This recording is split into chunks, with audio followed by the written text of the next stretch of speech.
ശിരൂരിൽ കാണാതായ അർജുന്റെ ലോറി കണ്ടെത്തി. അർജുന്റെ ലോറി എന്ന് സ്ഥിരീകരിച്ച് കാർവാർ SP. ലോറി പുറത്തെടുക്കാൻ ശ്രമം. 9ാം നാൾ നിർണായകമായത് ബൂം എക്സ്കവേറ്റർ ഉപയോഗിച്ചുള്ള പരിശോധന.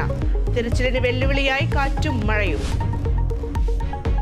കേന്ദ്ര ബജറ്റിൽ NDA ഇതര സംസ്ഥാനങ്ങളെ അവഗണിച്ചെന്ന ആരോപണം.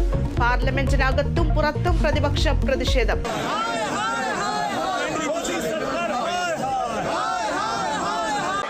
In the true spirit of democracy, they don't even want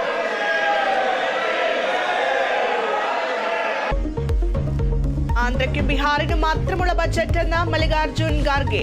ബജറ്റിൽ എല്ലാ സംസ്ഥാനങ്ങളുടെയും പേര് പറയാനാകില്ലെന്ന് ധനമന്ത്രിയുടെ മറുപടി.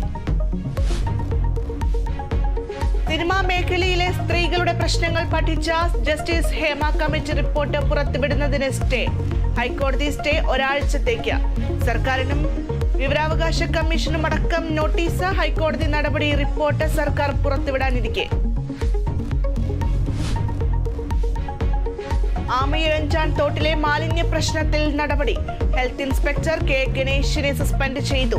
തോട്ടിലെ മാലിന്യം കൈകാര്യം ചെയ്യുന്നതിൽ ഗുരുതര വീഴ്ചയെന്ന് കണ്ടെത്തൽ. നടപടി കോർപ്പറേഷന്റെ ആഭ്യന്തര അന്വേഷണ റിപ്പോർട്ടിനെ തുടർന്ന്. ഇടുക്കി മറയൂരിൽ ജനവാസ മേഖലയിൽ വീണ്ടും കാട്ടാനക്കൂട്ടം. നിർമ്മാണത്തിലിരുന്ന റിസോർട്ടിന്റെ ഗേറ്റ് തകർത്തു.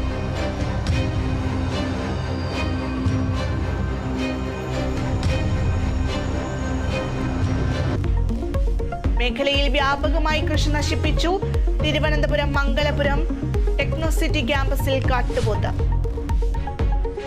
നേപ്പാളിൽ വിമാനം തകർന്നു വീണു. 19 യാത്രക്കാരിൽ 18 പേരും മരിച്ചു. ഗുരുതരമായി പരിക്കേറ്റ പൈലറ്റ് ചികിത്സയിൽ.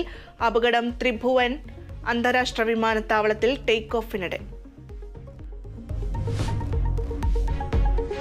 പാരീസ് ഒളിമ്പിക്സിന് ഇനി മണിക്കൂറുകളുടെ കാത്തിരിപ്പ്. മത്സരങ്ങൾക്ക് ഇന്ന് തുടക്കം. ഇന്ത്യൻ താരങ്ങൾക്ക് നാളെ അരങ്ങേറ്റം.